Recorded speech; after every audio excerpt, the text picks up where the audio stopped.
Vamos às configurações do nosso render. Primeiramente, vamos precisar de uma câmera, certo? Vocês podem vincar aí LED câmera, certo?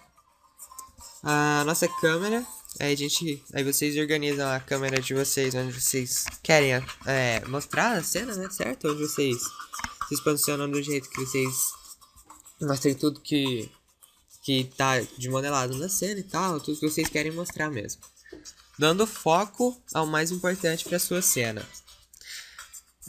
Em Resolution, primeira coisa que a gente vai fazer é que em Light Me, colocar, normalmente vai estar em Direct Light, que é o que vem já com FRI, certo? A gente vai mudar, vai colocar em Photo Mapping, que aí vai criar um mapeamento de fotos em relação à sua iluminação. Por mim, é o melhor jeito de renderizar aqui no FRI. Já testei os outros, certo?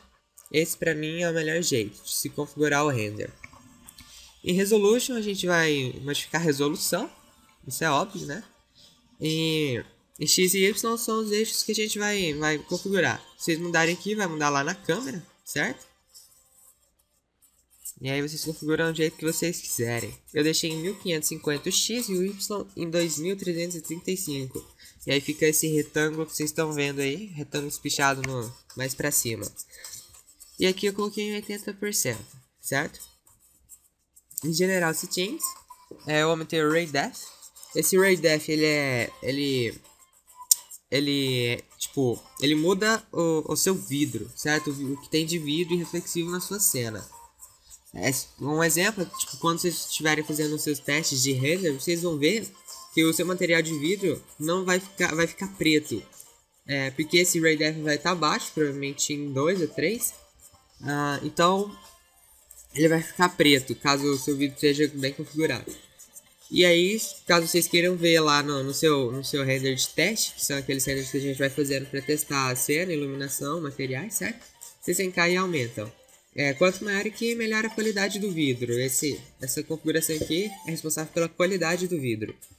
Praticamente, né? Tem outras funções, mas praticamente isso. Como temos dois materiais importantes de vidro, coloquei em 10, que é um valor um pouquinho alto. Pode colocar em 10, 12, que vai ficar muito bom.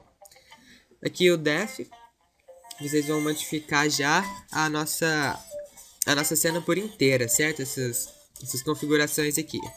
Vai modificar o granulado, certo? Quanto maior as configurações, menos granulado. Vai ficar mais real, mais liso.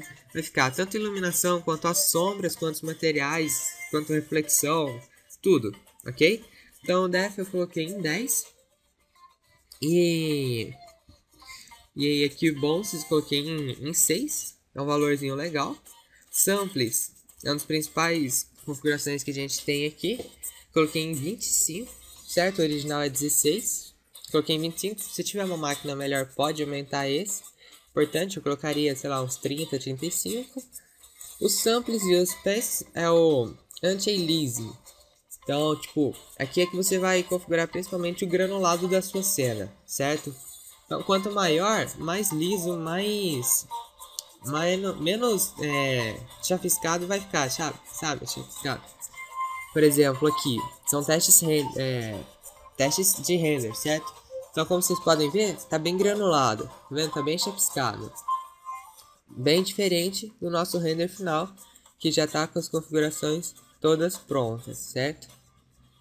Com os valores todos mais altos. Então, como vocês podem ver, ó, aqui está bem granulado e aqui já está bem lisinho, certo?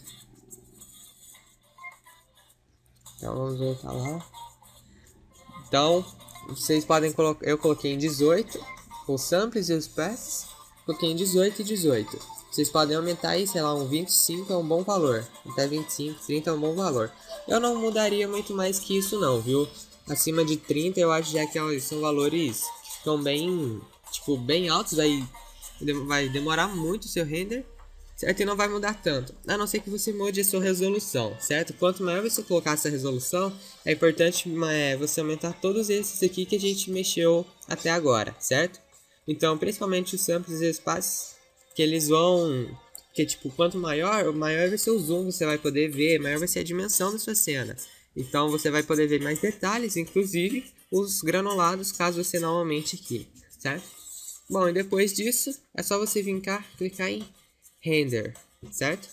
E aí vai começar a renderizar a nossa cena. Bom, dependendo, vai demorar bastante, ainda mais com essas configurações que a gente colocou.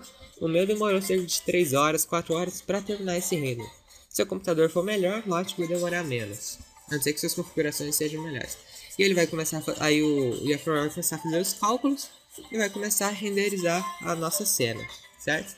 Como eu não quero que renderize aqui, senão vai demorar muito, vou cancelar e vou mostrar o resultado final para vocês deste render, certo? Esse render que vocês viram aqui é com a pós-produção. O nosso resultado final será este aqui, certo? Um pouco diferente do que aquele outro lá que a gente fez. Bom, o final é este, certo? Depois de tudo configurado, vocês vão chegar a esse resultado. Bom, agora a gente vai fazer um pouco de pós-produção para dar uma melhorada nessa cena, né, no ambiente que a gente fez, porque ele tá legal, mas não tá pronto. Então vocês lá e abram o seu editor de imagens. Tem editores livres, tem editores não livres, vocês escolhem aí, certo? É importante essa pós-produção, porque ela vai modificar bastante a sua cena assim no final, correto?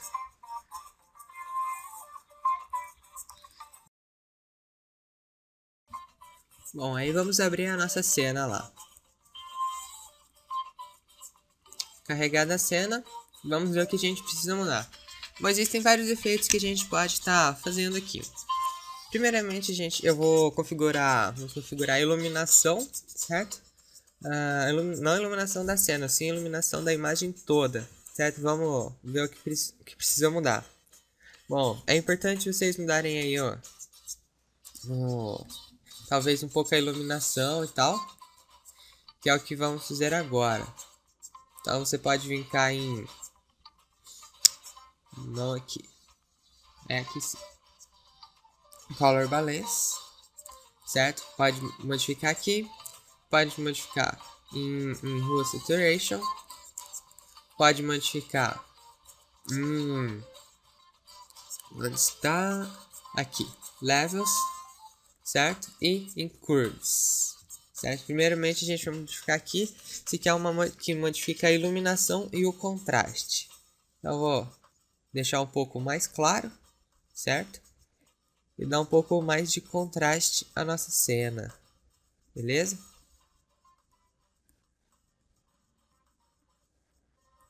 É importante não modificar muito, para deixar um pouco original ao que estava antes, certo? Olha a diferença. Bom, agora eu vou adicionar uma nova camada. E aí a gente vai estar modificando a cor dessa cena. Então vamos lá em Color Balance. Certo? E aí vamos deixar um pouco mais azulado aqui assim. Para não ficar tão amarelado quanto estava antes. Tão bege. Certo? Agora a gente pode dar uma amarelada na luz. E aí, sei lá, vai configurando aí a maneira que vocês acharem melhor, correto? Eu gosto sempre de trabalhar com um azul em cima de um amarelo, certo? Partes azuis com partes amarelas. Eu acho que dá um tom bem legal na cena. Apesar de serem duas cores fortes, olha só como que ficou. Dá uma mudança drástica, mas é uma mudança já que faz a diferença, certo? E aí a gente pode estar configurando vários valores aqui, certo? Podemos adicionar agora um blur, certo? Pra gente dar uma focada na parte principal da cena. Então vocês adicionam lá Motion Blur, certo? E aí configuram... Não é o Motion Blur, desculpa, errei. Gaussian Blur, certo? E aí configura a intensidade que vocês quiserem aí. É importante não colocar muito também, para não destoar muito da cena. Ok? Bom, agora a gente vai apagar essa layer que a gente fez aí, é um pedaço dela. para deixar aí do tom que a gente quer, no tamanho que a gente quer essa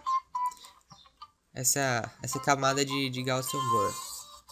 Então, dá uma passada aí nas partes principais da sua cena, certo? Bom, agora a gente vai adicionar um outro efeito, que é dar uma modificada na iluminação desse motion blur, que a gente vai tá fazendo isso, correto? Assim a gente vai ter um efeito só nas bordas da imagem, certo? Um efeito bem legal. Então vamos lá, adiciona aí, abre aquela camada de novo lá de cores, certo? E a gente vai estar dando uma escurecida ou uma deixando mais claro. Aí depende do efeito que vocês querem, certo? No caso aqui vou dar uma escurecida, certo? Não muito também. Deixar só um pouquinho aqui. Bom, aí vocês podem ver a diferença.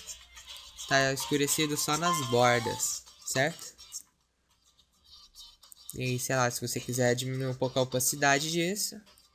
Bom, o principal da nossa pós-produção é essa, entendeu?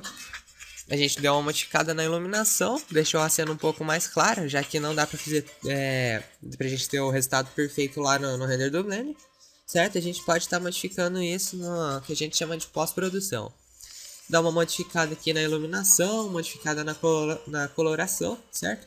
E aí você vai adicionando alguns efeitos que você prefere.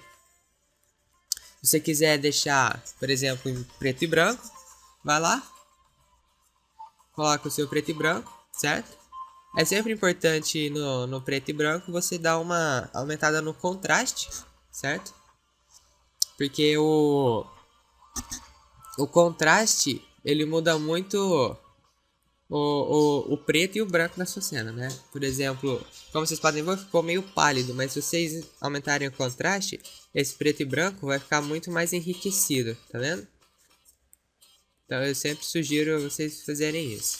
Também dá um efeito super bacana, certo? Não é o nosso caso da nossa cena. Vamos deixar a nossa cena na cor original, beleza? Bom, e é isso o nosso tutorial de hoje, certo? Espero que tenham gostado. Espero que consigam também elaborar essa cena, como vocês podem ver. Não é uma cena difícil, não é uma cena que não é difícil de modelar, não é difícil de texturizar e não é difícil de colocar os materiais, certo? A pós-produção é simples também, passei aí algumas dicas para vocês. É importante que vocês vão testando o seu material, sua iluminação, certo? Não façam só a partir do que eu mostrei agora para vocês, do que eu passei configurado para vocês. Vejam os tutoriais lá do nosso site, Blender Web. Então, um material muito bacana de estar visualizando, certo? De estar acompanhando. A nossa equipe está projetando um material muito bem preparado, muito bem explicado, certo? Bom, espero aí que vocês tenham gostado do tutorial. E até a próxima, galera. Abraços.